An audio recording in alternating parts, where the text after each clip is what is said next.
माघ मास के कृष्ण पक्ष में पड़ने वाली षटतिला एकादशी का व्रत सभी एकादशियों के व्रत में महत्वपूर्ण होता है। इस एकादशी के व्रत में भगवान विष्णु का पूजन तिल से करने का नियम है। इस दिन पूजन में तिल के 6 उपाय किए जाते हैं, 6 प्रयोग किए जाते हैं। इसी कारण इस व्रत को षटतिला एकादशी कहते हैं। और इस बार साल 2023 में ये व्रत 18 जनवरी बुधवार के दिन रखा जाएगा। इस दिन भगवान विष्णु और माँ लक्ष्मी जी की पूजा की जाती है। माघ का महीना भगवान विष्णु के कृष्ण रूप को समर्पित होता है, इसलिए आज के दिन भी खास तौर पर आपको कृष्ण भगवान की पूजा करनी चाहिए। इस दिन एकादशी व्रत के नियमों का पूरी तरह से पालन करते हुए आपको व्रत रखना चाहिए। व्रत की कथा पढ़नी और सुननी चाहिए। पूजन के अंत में भगवान विष्णु की आरती कर पारण के समय तिलों का दान करना चाहिए। ऐसा करने से ही भगवान की कृपा प्राप्त होती है और सारी मनोकामनाएं भी पूर्ण हो जाती हैं। आइए सुनते हैं षटतिला एकादशी की व्रत कथा और जानते हैं पूजा विधि के बारे में। भगवान श्री कृष्ण के श्रीमुख से एकादशी व्रतों का महात्म्य सुनकर श्रद्धा पूर्वक उन्हें प्रणाम करते हुए धर्मराज युधिष्ठिर ने कहा, हे केशव, आपके श्रीमुख से एकादशियों की कथाएं सुनकर मुझे असीम आनंद की प्राप्ति हुई है। हे मधुसूदन, कृपा कर अन्य एकादशियों का महात्म्य सुनाने की भी कृपा करें। तब भगवान श्री कृष्ण मुस्कुराते हुए धर्मराज से कहने लगे, हे धर्मराज, अब मैं माघ मास के कृष्ण पक्ष की षटतिला एकादशी व्रत की कथा सुनाता हूँ, ध्यान पूर्वक सुनो।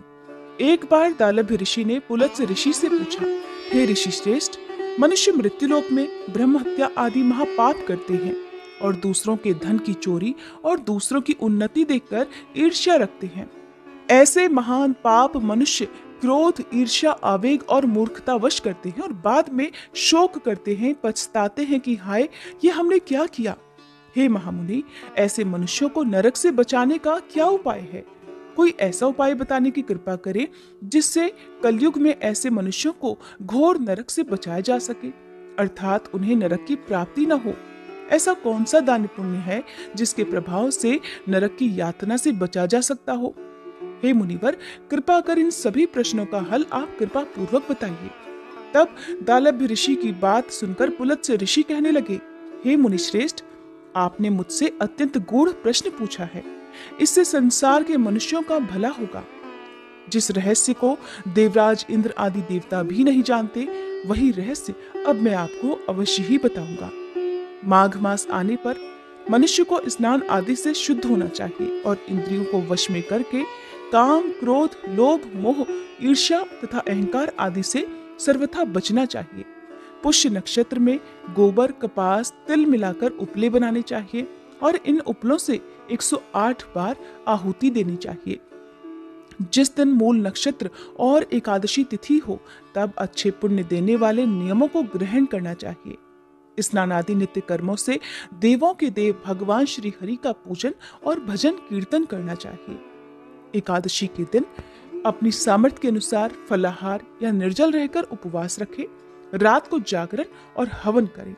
अगले दिन यानी कि द्वादशी तिथि को धूप, दीप, नैवेद्य, तुलसी दल से भगवान श्री हरि की पूजा अर्चना करें और उन्हें फलों का या तुलसी दल, पंचामृत का भोग लगाएं। उस दिन भगवान विष्णु को आप पेठा, नारियल, सीताफल, पान, सुपारी सहित अर्घ अवश्य दें। इसके बाद उनकी स्तुति करें कि हे जगदीश्वर, आप निराश्रितों को शरण देने वाले हैं। आप भवसागर में डूबे हुओं का उद्धार करने वाले हैं। हे कमल नयन, हे मधुसूदन, हे जगन्नाथ, हे पुंडरीकाक्ष, आप श्री लक्ष्मी जी सहित मेरे इस अर्घ को स्वीकार कीजिए। इसके बाद ब्राह्मण देवता को आप अपनी सामर्थ्य के अनुसार तिलों से भरा हुआ घड़ा और वस्त्र, दान, दक्षिणा, भोजन इत्यादि जरूर दें। अगर संभव हो तो ब्राह्मणों को गौ और तिल का दान करना चाहिए। इस प्रकार मनुष्य जितने तिलों का दान करता है, उतने ही सहस्त्र वर्ष स्वर्ग में वास करता है। इस दिन तिलों का इन 3 प्रकार से प्रयोग अवश्य ही करना चाहिए। तिल से स्नान, तिल का उबटन, तिलोदक, तिल का हवन, तिल का भोजन और तिलों का दान। इस प्रकार 6 रूपों में तिलों का प्रयोग ही षटतिला कहलाती है। इससे अनेकों प्रकार के पाप नष्ट हो जाते हैं। ऐसा कहकर पुलत्स्य ऋषि ने कहा, अब मैं एकादशी की कथा सुनाता हूँ। एक बार नारद जी ने भगवान श्री हरि से षटतिला एकादशी का महात्म्य पूछा। वे कहने लगे, हे प्रभु, आप मेरा प्रणाम स्वीकार करें। नारायण नारायण प्रभु, शर्तिला एकादशी के उपवास का क्या पुण्य प्राप्त होता है, उसकी क्या कथा है, कृपा कर मुझसे कहिए। नारद जी की प्रार्थना सुनकर भगवान श्री हरि कहने लगे, हे नारद, मैं तुम्हें प्रत्यक्ष देखा सत्य वृतांत सुनाता हूँ, ध्यान पूर्वक सुनो। बहुत पहले मृत्युलोक में एक ब्राह्मणी रहती थी। वह सदा व्रत उपवास किया करती थी। एक बार वह 1 महीने तक उपवास करती रही, जिससे उसका शरीर बहुत दुर्बल हो गया। वह अत्यंत बुद्धिमान थी, फिर भी उसने कभी देवताओं और ब्राह्मणों के निमित्त अन्न आदि का दान नहीं किया। मैंने चिंतन किया कि इस ब्राह्मणी ने उपवास आदि से अपना शरीर तो पवित्र कर लिया है और इसको वैकुंठ लोक भी प्राप्त हो जाएगा, किंतु इसने कभी अन्नदान नहीं किया है। अन्न के बिना जीव की तृप्ति होना कठिन है। ऐसा चिंतन कर मैं मृत्युलोक में गया और उस ब्राह्मणी से अन्न की भिक्षा मांगी, जिस पर ब्राह्मणी कहने लगी, हे योगीराज, आप यहाँ किस लिए पधारे हैं? तब मैंने कहा कि हे देवी, मुझे भिक्षा चाहिए। इस पर उसने मुझे एक मिट्टी का टुकड़ा उठाकर दे दिया। मैं उस मिट्टी के टुकड़े अर्थात पिंड को लेकर ही स्वर्गलोक को लौट आया। कुछ समय बीतने पर वह ब्राह्मणी शरीर त्याग कर स्वर्गलोक को आई। मिट्टी के पिंड के प्रभाव से उसे उस जगह एक आम वृक्ष सहित कुटिया मिल गई, किंतु उसने अपने उस कुटिया अर्थात उस घर को अन्य सभी वस्तुओं से खाली पाया, जिससे वह घबराकर मेरे पास आई और बोली, हे प्रभु, मैंने तो अनेकों व्रत आदि से सदा आपका पूजन किया, किंतु फिर भी मेरा घर अन्य वस्तुओं से खाली है, इसका क्या कारण है? तब मैंने उससे कहा कि हे ब्राह्मणी, तुम अपने घर जाओ और जब देव स्त्रियां तुम्हें देखने आए तब तुम उनसे शर्तिला एकादशी व्रत का महात्म्य और उसका विधान पूछना। जब तक वह ना बताएं तब तक द्वार मत खोलना। प्रभु के ऐसे वचन सुनकर वह अपने घर गई और जब देव स्त्रियां आई और उससे द्वार खोलने के लिए कहने लगी, तब ब्राह्मणी ने कहा, अगर आप मुझे देखने आई हैं तो पहले मुझे शर्तिला एकादशी का महात्म्य बताइए। तब उनमें से एक देव स्त्री ने कहा, यदि तुम्हारी ऐसी ही इच्छा है तो ध्यान पूर्वक सुनो, मैं तुमसे एकादशी व्रत और उसका महात्म्य विधान सहित बताती हूँ। जब उस देव स्त्री ने शर्तिला एकादशी का महात्म्य सुना दिया, तब उस ब्राह्मणी ने भी द्वार खोल दिया। देव स्त्रियों ने ब्राह्मणी को सभी स्त्रियों से अलग पाया। उस ब्राह्मणी ने देव स्त्रियों के कहे अनुसार फिर शर्तिला एकादशी का उपवास किया, जिसके पुण्य प्रभाव से उसका घर भी धन धान्य से भर गया। अतः हे धर्मराज, मनुष्यों को अज्ञान को त्याग कर शर्तिला एकादशी का उपवास अवश्य ही करना चाहिए। इस एकादशी व्रत को करने वाले को जन्म जन्म की निरोगता प्राप्त हो जाती है। इस उपवास से मनुष्य के सभी पाप नष्ट हो जाते हैं। इस दिन व्रत रखने से जहाँ शारीरिक पवित्रता और निरोगता प्राप्त होती है, वहीं अन्न तिल आदि का दान करने से धन धान्य में बढ़ोतरी होती है।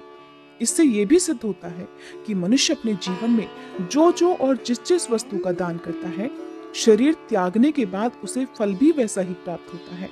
इसलिए धार्मिक कार्यों के साथ साथ हमें दान पुण्य जैसे कर्म अवश्य ही करने चाहिए। शास्त्रों में वर्णन है कि बिना दान पुण्य किए कोई भी धार्मिक कार्य या कोई भी उपवास संपन्न नहीं होता। इसलिए सभी को अपनी सामर्थ्य के अनुसार कुछ न कुछ दान अवश्य ही करना चाहिए। एकादशी का उपवास रखने वाले भक्तों को द्वादशी तिथि के दिन ही अन्न का दान करना चाहिए। एकादशी के दिन अन्न का पूरी तरह से त्याग किया जाता है। ये थी एकादशी व्रत की कथा। अब जानिए पूजा विधि के बारे में। सच्चे मन से की गई पूजा यदि वस्तुओं के और प्रिय भोगों के अभाव में भी की गई हो तो भगवान उसे भी स्वीकार करते हैं।